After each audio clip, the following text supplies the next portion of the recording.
Welcome to Garden Bite. I'm Teri Knight, and you're probably thinking, what is she doing with a pillowcase on her shoulders? Well, today I'm talking about the blueberry, the antioxidant superhero. Cue the fan.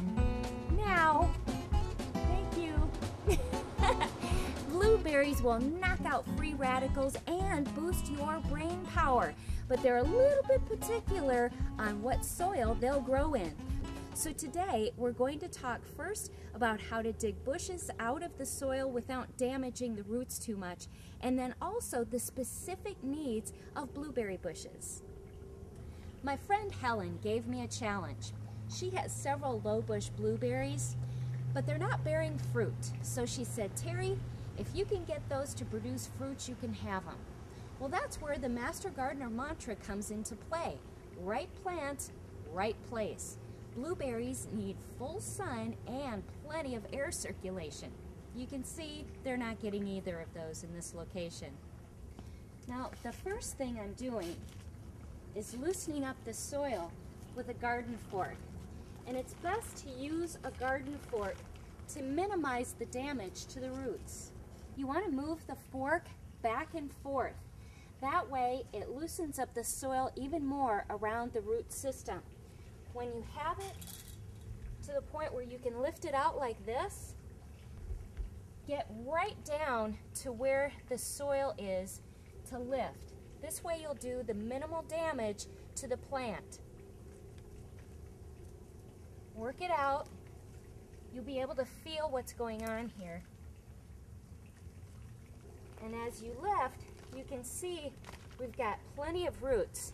If you find yourself having a hard time trying to get those roots out of there, the other thing that you can do is moisten the soil.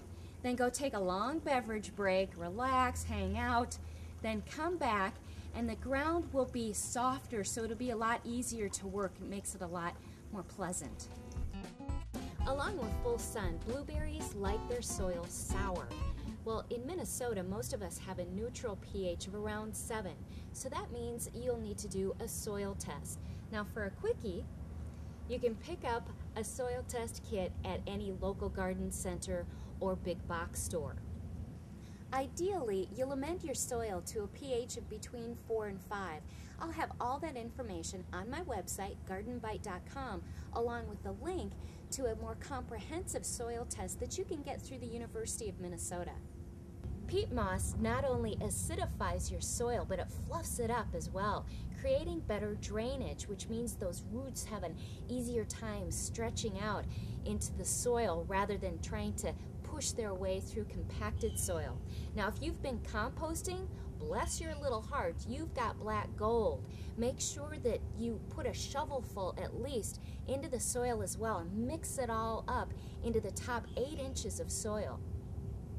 Elemental sulfur works more slowly to acidify your soil, so ideally you'll want to start this working in your soil a couple of months before planting time. And then once a year, I want you to use an aluminum sulfate at spring for fertilizer. But make sure you follow those label directions exactly. If you don't, err on the side of caution. Remember, less is better when we're talking about using chemicals in the soil.